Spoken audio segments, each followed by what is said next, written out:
know what they're doing. Right, They've been running their ministries. You've said I'll give you a second. Please, in 1 second, I'll round up. Yes. What makes them totally incompetent and unacceptable is that in the last 3.5 years, they have not seen anybody in that government. None of their ministers have been due for a change.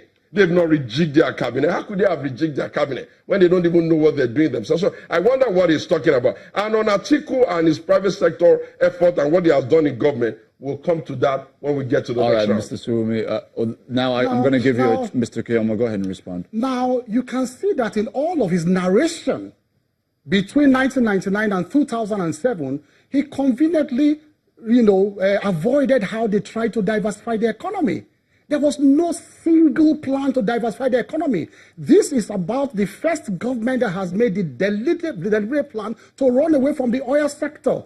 The mono economy we run. Have you seen the content of the economic recovery and growth plan that the whole world has applauded? The whole of the European leaders have applauded that this is one of the best programs, economic program you have put on, on ground to pull the country out of poverty and pull it out of recession. It concentrates on expanding the economy beyond the mono economy. And that is why you see today that agriculture is one of the best ever, earner of foreign earnings beyond oil. It is one of the, because you see the statistics.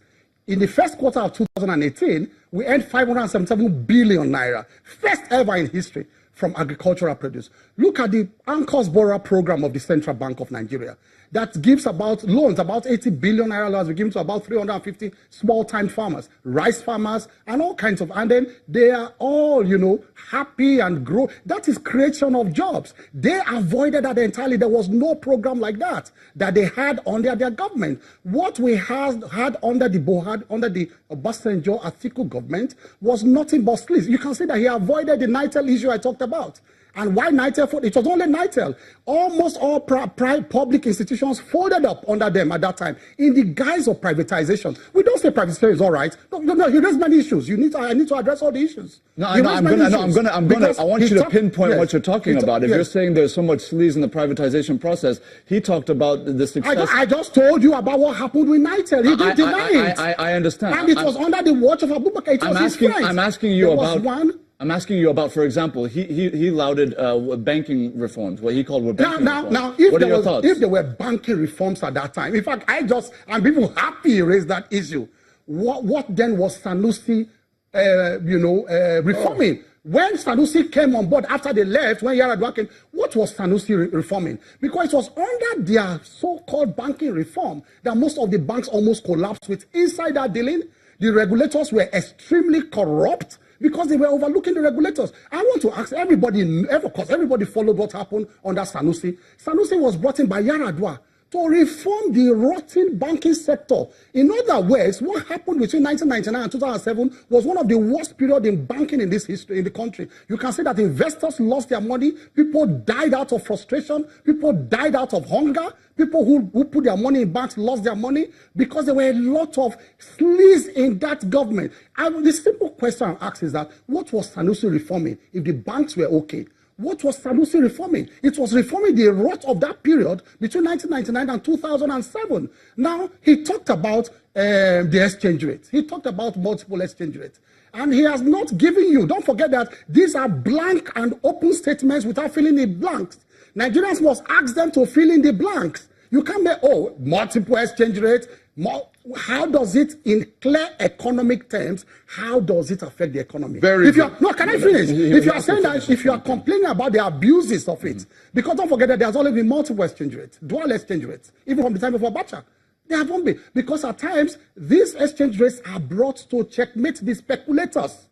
It's the speculators. At the time where the dollar was scarce and it was just galloping and the black market operators were they needed it to checkmate the speculators from taking it to to an all-time high. And that is why at the point the dollar began to crash. The price, the exchange rate began to crash, and from 500 or so that it got to, and it has steady between 360 or 365. He raised other issues about subsidy. You see, the point is that I was just about to say he raised a very important issue about the oil subsidy. Yes, because when he raises this issue, I will need more time to fill the blanks. He did not fill the blanks. He talked about subsidy regime, that we are running a subsidy regime that is opaque. What happened under the PDP government, and the difference with what is happening now? What happened under the PDP government was that they were paying for products that did not land at all.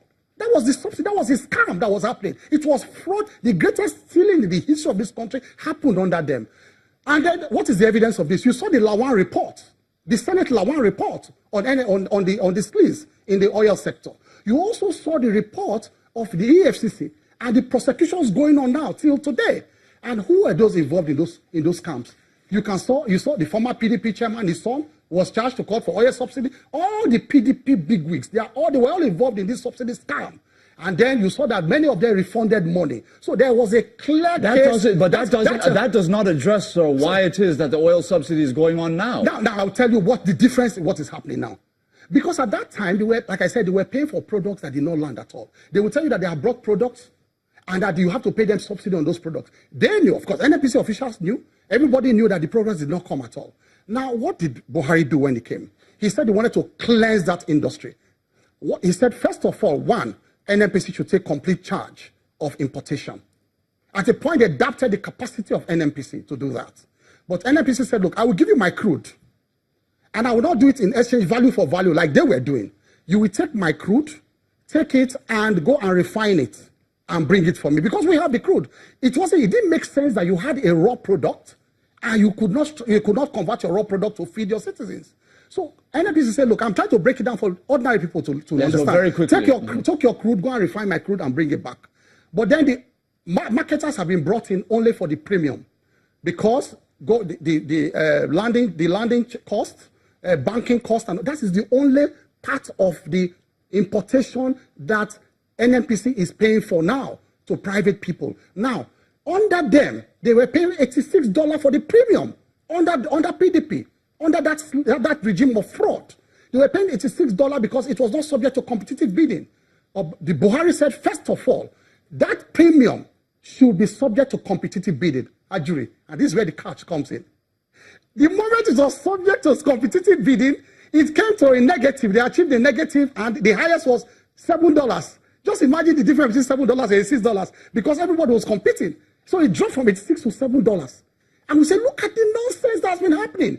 And because of that, because they were able to pay the premium, now we have saved about $3 billion between 2015 and now. About $3 billion have been saved. I want you to go and ask all the normal oil companies getting involved in this. They will tell you. So it won't look like we are just the companies are available to all Nigerians. Go and ask the marketers. They will tell you what is happening now and how well the industry is run now. But that differential, I'll explain to you. That differential they are paying, that they are calling subsidy in another form. Let me tell you how that transparent. It comes at cost of NNPC, cost of operations. You're going to conclude. We have limited time. We're going on break. We're going on break. Okay. But when we come back from the break, you'll conclude your thoughts very briefly. Okay. And then Mr. Suwumi will certainly respond. Our viewers are interested to know both sides here. All right, thank you very much for watching. We hope that you will continue. Take a short break. We'll be back in a moment.